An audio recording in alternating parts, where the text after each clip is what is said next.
E aí, galera, beleza? Meu nome é Thiago Ramos e antes de qualquer coisa, eu quero pedir para você se inscrever no canal, clicar no joinha, que ajuda muito o canal, e também não esquece de clicar no sininho para poder ser notificado todas as vezes que tiver vídeo novo aqui no canal. Então, falei canal pra caramba já. Então, o canal e eu agradecemos. Valeu! Bom, hoje vamos falar sobre o modelo de Dreyfus. Como adquirir novos skills e o processo que acontece enquanto saímos de aprendizes para experts. O modelo de Dreyfus é dividido em 5 fases. Eu vou listar aqui elas para vocês. Então, são elas: novato, iniciante avançado, competente, proficiente e expert. Mas antes de começar a falar sobre o modelo de Dreyfus, eu quero falar sobre a diferença entre o que em inglês a gente chama de Event Theory versus Construct Theory. Event Theories podem ser mensuradas. É o tipo de teoria que pode ser verificada e provada. É possível até julgar sua precisão. Já Construct Theories são intangíveis, são normalmente abstratas, portanto não faz sentido tentar prová-las. Esse tipo de teoria é mensurado em termos de sua usabilidade, o quanto ela é útil para quem a adota. A comparação entre os dois tipos de teorias é o mesmo que comparar maçãs com o existencialismo. Uma é algo físico e pode ser tocado e observado de forma mais clara. O outro é abstrato e, mesmo que possa ser estudado, nunca será tão mais claro e de fácil entendimento do que uma maçã. Um exemplo que eu posso dar diretamente retirado do livro Pragmatic Thinking, do Andy Hunt, seria o seguinte: o cientista pode dizer várias coisas sobre o seu cérebro baseado na corrente elétrica e na complexidade de imagens de uma ressonância magnética. Mesmo assim, ele não conseguiria nunca provar que você ao menos tem uma mente. Então, essa seria a grande diferença da Event Theory versus a Construct Theory. E o modelo de Dreyfus, que a gente vai abordar aqui, é uma teoria da construção, ou Construct Theory. Baseado nessa teoria, você pode se analisar e tentar entender em que estágio você está. É importante ressaltar que você pode estar em vários estágios para diferentes aspectos da sua profissão ao mesmo tempo, ou em profissões diferentes. Você pode ser, por exemplo, um paraquedista profissional e um aprendiz de cozinheiro, ou um expert em mobile development, e mesmo assim vai ser aprendiz em machine learning. Tem uma coisa, no entanto, que todos nós somos experts: andar. Você já parou para pensar como é difícil andar? Acredito que não. Até porque todos nós fazemos isso sem nem pensar, né? Mas como um exercício de análise, observe quantas tarefas temos que fazer para andar. A gente tem que se equilibrar, colocar um pé na frente do outro, a uma distância quase igual à anterior. Temos que posicionar o pé de uma forma que a gente não caia. Temos que inclinar o corpo ligeiramente para frente. Não podemos esquecer de controlar a respiração. Ainda temos que estar atento ao que está na frente e às vezes do lado da gente. Ao mesmo tempo que fazemos tudo isso, ainda estamos com os ouvidos atentos a qualquer barulho estranho que possa iniciar o perigo. E do nada a gente pode mudar de direção.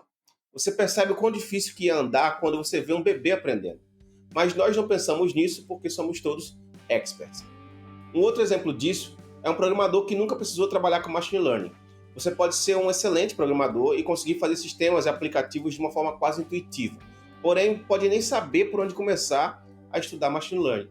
Você é um assunto bem amplo e a quantidade de material e conhecimento prévio em outras áreas ser muito grande, você fica sem saber por onde começar e sem saber até o que precisa saber para poder começar a estudar machine learning. Você acaba sofrendo de paralisia por análise, onde você acaba estudando e lendo muita teoria sem conseguir iniciar na prática. Nossa área tem muitas coisas que são bem típicas dela, mas talvez até poderíamos transpor para outras áreas. Por exemplo, membros de uma equipe que são experts muitas vezes não são reconhecidos como experts, nem são pagos de acordo. Nem todos os experts querem se tornar gerentes. Existe um grau de variação enorme entre os membros da equipe. Qualquer time que você olhar possui uma diversidade de pessoas que possuem skills diferentes em estágios diferentes, e essa equipe não pode ser tratada como um grupo homogêneo, onde qualquer um pode ser substituído por outra pessoa ou por uma nova pessoa. Vejam que são todos problemas que encontramos na área de software, mas são facilmente encontrados em outras áreas também.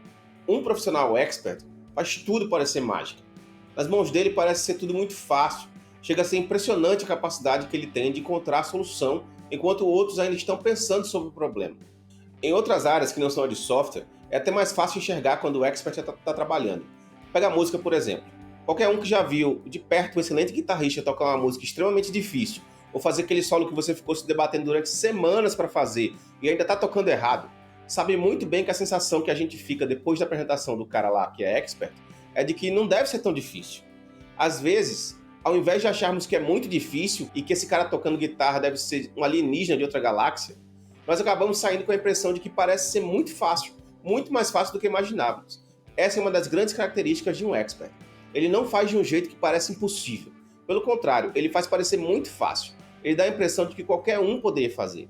E ele faz isso inconscientemente, porque para ele aquilo já virou parte do seu ser. Na música é muito fácil reconhecer um expert e geralmente acabamos por lhe dar atributos que ele não tem. Na minha opinião, soa até como insultos. Dizer que alguém nasceu como talento, que é algo divino, e esses blá blá blá esotérico é diminuir muito o trabalho que essa pessoa com certeza teve para chegar onde chegou. As horas e noites e semanas e meses estudando sem parar, anos de dedicação e prática deliberada para alguém dizer que é dom, deveria soar como uma agressão para essas pessoas. E todos nós já trabalhamos com aquele colega que parecia ter lampejos de inspiração divinos e formas de solucionar um problema que nós nem tínhamos acabado de decifrar. Essas pessoas provavelmente nem são expert. Talvez sejam. Mas de qualquer forma já estão num nível muito avançado. E como eu falei, eles são assim e muitas das vezes não vão nem conseguir explicar o processo de pensamento pelo qual eles chegaram a determinada solução. É muito difícil articular a expertise. Experts muitas vezes não conseguem explicar com um certo nível de detalhe como chegaram a resolver algum problema. A grande maioria de suas ações são tão enraizadas que chegam a ser ações inconscientes. Por isso não é fácil acompanhar um pintor e entender o processo de pensamento dele e nem é fácil para ele também explicar o próprio processo de decisão. A prática o levou ao nível onde, para nós, meros mortais, eles se tornaram deuses, ou no mínimo mágicos. Outra coisa interessante é que eles têm a incrível capacidade de ter achado a solução correta, enquanto nós ainda nem entendemos o problema direito. O novato, pelo contrário, não tem nenhuma intuição sobre o que está fazendo. Ele quer simplesmente fazer e precisa saber das coisas práticas e do que fazer numa ordem correta e de forma bem detalhada para que ele possa executar o trabalho.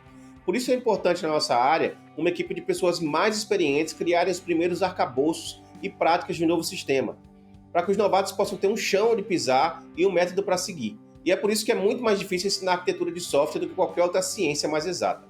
Qualquer pergunta onde a resposta é um depende pode ser totalmente desastrosa para um novato. Como assim depende? Depende do quê? Como assim? Como é que isso não tem uma resposta definitiva? Um novato, ele precisa ter uma lista de passos para operar. Ele precisa estar forçado a seguir aquele padrão. Do contrário, ele não saberia para onde ir. Já o expert pode e vai ser prejudicado se ele for forçado a fazer algo de uma forma antes mesmo de entender o problema. Isso não é algo ruim. Ninguém vai chegar na primeira aula de piano e tocar Chopin. Você vai primeiro aprender as notas no teclado, depois a escala básica, e vai tocar as músicas de ninar, você vai seguir regras básicas, muitas vezes entediantes. E quando você começar a dominar esse plano, esse passo inicial, é que você partirá para o próximo. Então vamos lá. Vamos falar sobre as características de cada etapa e você depois se olha no espelho e diz para você mesmo em que etapa você está. É importante que você entenda que você pode estar em várias etapas ao mesmo tempo, inclusive na área que você trabalha todo santo dia. Então vamos lá. Novato. Um novato, por definição, não tem ou tem pouquíssima experiência. Quando eu falo experiência, não estou falando de tempo, eu estou falando do sentido mental mesmo.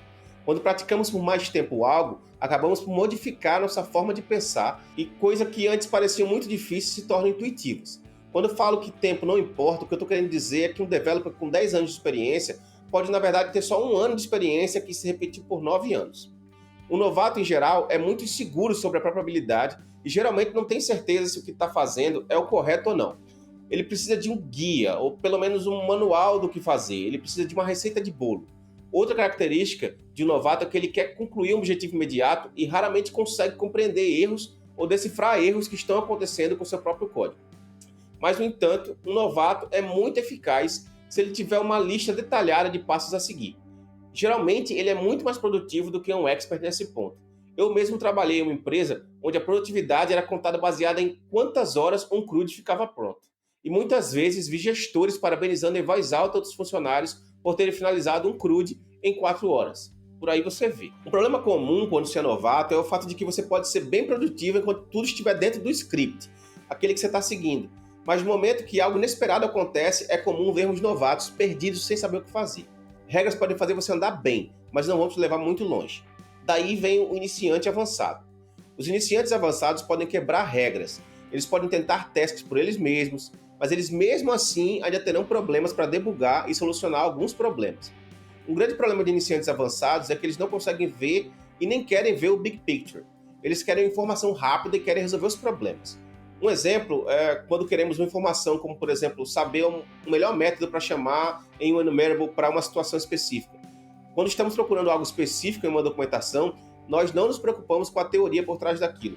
Só queremos achar o maldito método que se adequa à nossa situação, porque nós sabemos que ele existe, mas não conseguimos lembrar.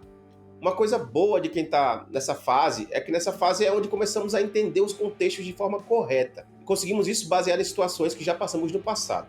É bem mais fácil de entender erros, debugar, formular alguns princípios e começar a pensar em fazer o próprio framework. Aliás, é nessa fase que a gente quer construir um Rails-like framework ou um Hibernate. No meu caso, foi o Hibernate mesmo. Mas nessa etapa, o programador ainda não tem a preocupação de enxergar o contexto maior das coisas que está fazendo. Um exemplo disso é quando estamos em uma reunião onde o CEO está mostrando as projeções da empresa para o próximo ano. E você pode perceber que muitos devs não dão muita atenção e consideram aquela informação não relevante para o trabalho deles. E aí a gente chega no nível de competente. Nesse estágio, o desenvolvedor já consegue entender, desenvolver soluções para problemas de negócio e trabalhar de forma realmente efetiva. Ele já consegue resolver problemas e debugar de forma muito satisfatória, além do que já consegue entender formas de resolver problemas que antes não conseguia nem compreender. Outra coisa importante é que eles já conseguem ouvir os conselhos dos seus colegas que são experts e usar esses conselhos efetivamente. Normalmente, ao invés de revisitar a receita de bolo para a solução de problemas, ele tende a pensar sobre os problemas e achar soluções criativas e melhores para os mesmos. Eles geralmente são aqueles colegas que todo mundo quer trabalhar e ajudam muitos outros colegas de trabalho e têm iniciativa. Você com certeza vai querer ter um cara desse na sua equipe. Então chegamos no nível proficiente. A principal característica de quem está nessa fase é que um profissional proficiente necessita do Big Picture. Ele vai procurar entender o problema de forma que ele possa ter uma visão ampla e geral do mesmo. Ele fica muito frustrado com explicações simplistas e pouca informação para poder tomar uma decisão. Nesse estágio, o profissional já consegue se autocorrigir, eles podem revisitar trabalhos anteriores, melhorá-los, entender o que está ruim e mal feito, fazer de uma maneira melhor, eles conseguem refletir sobre o próprio trabalho e, portanto, conseguem melhorar sempre. Um profissional proficiente consegue aprender com os erros dos outros e subir nos ombros de gigantes. Um profissional nessa etapa consegue entender algumas metáforas importantes, como, por exemplo, teste tudo que pode quebrar. Um profissional novato iria ler essa frase e perguntar: mas o que pode quebrar? Como é que eu vou saber? Mas o profissional proficiente consegue entender essa máxima e sabe como reagir a ela. A mesma coisa pode ser dita sobre padrões de projeto. Um developer proficiente consegue entender de uma forma muito abstrata e mesmo assim aplicável, pois ele entende em que contexto ele pode aplicar cada padrão. Todos nós já vimos acontecer ou já cometemos esse erro de ler o livro de padrões de projeto do Gang of Four e querer sair aplicando todos eles em todo pedaço de código que a gente vê pela frente. Isso é uma característica de um programador iniciante. Um programador mais avançado sabe que os padrões não são receitas de bolo, e sim máximas da área de software, conhecimento aplicado baseado em experiências anteriores de outras pessoas e que podemos adaptar para o nosso caso se necessário. Finalmente chegamos ao nível máximo, o Expert, o Alvo Dumbledore dos programadores, o arquiteto da Matrix, o Jedi dos programadores, o mais fodão de todos. Acho que tá bom já, né? Tá bom. Bom, o Expert. No quinto estágio do modelo de Dreyfus, chegamos ao Expert. Bom, o Expert é aquele cara que você vai falar quando ninguém mais pode te ajudar. Eles são aqueles que se preocupam em avançar a área em que atuam, possuem um vasto conhecimento na área e estão sempre buscando formas melhores de realizar o seu trabalho. É geralmente a galera que escreve livros técnicos, artigos, alguns artigos científicos, fazem aberturas de conferências, desenvolvem metodologias que avançam e melhoram a área em que a gente está atuando. E se você, por um acaso, se acha um expert, eu vou logo te dizendo que, estatisticamente, eles são bem raros, de 1 a 5% da população. E antes que você me pergunte, não. Um cara que sabe tudo sobre um framework não é um expert.